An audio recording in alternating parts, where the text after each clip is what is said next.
గుంటూరు జిల్లా తుళ్లూరు మండలం Mandadam farmer welfare association ఆధ్వర్యంలో రైతు సమస్యల పరిష్కారానికి సమావేశం నిర్వహించారు. ఈ సమావేశంలో 2 జేఏసీ సంఘాల నాయకులు ప్రతినిధులతో రైతుల ప్రధాన సమస్యలపై చర్చించారు. రాజధానిలోని ఫార్మర్ వెల్ఫేర్ అసోసియేషన్ ద్వారా అమరావతి రాజధాని గ్రామాల సమస్యలను ప్రభుత్వం దృష్టికి తీసుకురావడం ముఖ్య ఉద్దేశమని జేఏసీ నాయకులు మాదల శ్రీనివాసరావు అన్నారు. మనకి సహాయం చేయడం జరిగింది. సో ఆ విధంగా పోరాడుకుంటూ వచ్చిన తర్వాత తెలిసిందే మీ అందరికీ దాని ఫలితం ఆ 2 సమస్యల మీద సుప్రీంకోర్టు దాకా వెళ్ళాము.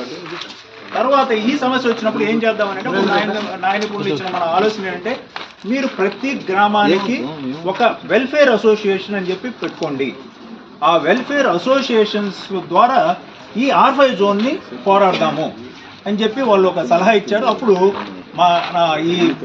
ఈ అమరావతి క్యాపిటల్ సిటీ ఏరియాలో గ్రామాల్లో మొత్తం ఇప్పటికీ 15 అనేక అభివృద్ధి కార్యక్రమాల్లో కొన్ని రైతాంగం తరపున ఉన్న అభిప్రాయాలు, అదేవిధంగా అది ఏ సమస్య గురించి రైతాంగం ఏమనుకుంటుంది, వారికి ఆ దిశగా తదుపరి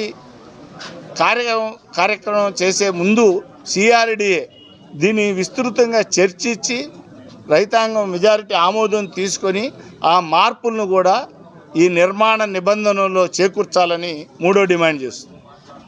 4వది రైతాంగానికి భాగస్వామ్యం ఉందని వారు తెలియజేస్తున్నారు, సంతోషం. కానీ ఆ భాగస్వామ్యం కార్యాచరణ రూపంలో వచ్చి అది అభివృద్ధి కార్యక్రమాల్లో కానీ తీసుకోబోయే ముఖ్య నిర్ణయాల్లో కానీ అదేవిధంగా వ్యక్తిగతమైన గ్రామం సంబంధించిన లేకుంటే మొత్తం అమరావతి పూలింగ్కి సంబంధించిన సమస్యల్ని 3 విధానాలుగా వర్గీకరించి ఆ 3టికి రానున్న 2వ యానివర్సరీ లోపల ఎటువంటి పరిస్థితుల్లోనూ ప్రభుత్వం వీటిని పూర్తి చేసి రైతాంగానికి ఇచ్చిన హామీలని, వారికి ఇచ్చిన మద్దతుని వారు నిరూపించుకోవాల్సిందిగా వినతి చేయటం. 4వ తీర్మానం చాలా ముఖ్యమైనది. ఈ అమరావతి చట్టబద్ధత గురించి కానీ, నోటిఫికేషన్ గురించి కానీ, అదేవిధంగా ఏదైతే కేంద్రం సుప్రీంకోర్టులో ఉన్న కేసులు కానీ, NGT కేసులు కానీ ఎటువంటి పరిస్థితుల్లో సుప్రీంకోర్టు వెకేషన్ వెళ్ళే లోపల సుప్రీంకోర్టు కేసు, ఏప్రిల్ 20న లిస్ట్ అయిన NGT కేసుని వారు అదేవిధంగా రానున్న పార్లమెంట్ సమావేశం అంటే 2వ భాగం మార్చి 13 నుంచి ప్రారంభమవుతుంది.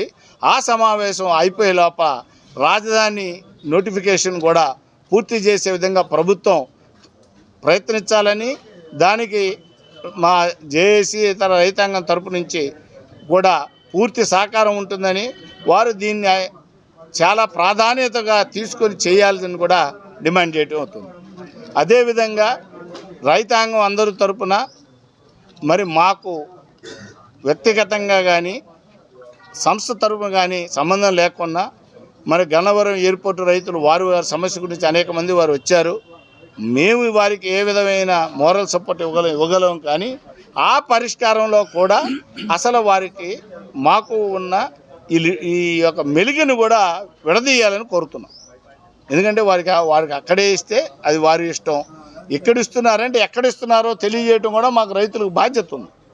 అదేవిధంగా ఇవన్నీ సమస్యలకి తొలుత ప్రాధాన్యత ఇచ్చి తదుపరి 2వ పూలింగ్ కార్యక్రమం వారు ఏం చేసుకుంటే దానికి మేము ఎప్పుడూ అభ్యంతరం పెట్టలేదు. కానీ ప్రాధాన్యత క్రమంలో ఈ 29 గ్రామాల సమస్యలకు మట్టుకు జూన్ 2 ఏ రోజు అయితే రాష్ట్ర విభజన కొత్త ప్రభుత్వం వచ్చి జూన్ 8, 12 వచ్చిన 2వ సంవత్సరం లోపల ఇక దీనికి కర్టెన్ పూర్తిగా దించాలని ప్రభుత్వాన్ని కోరుతున్నాం.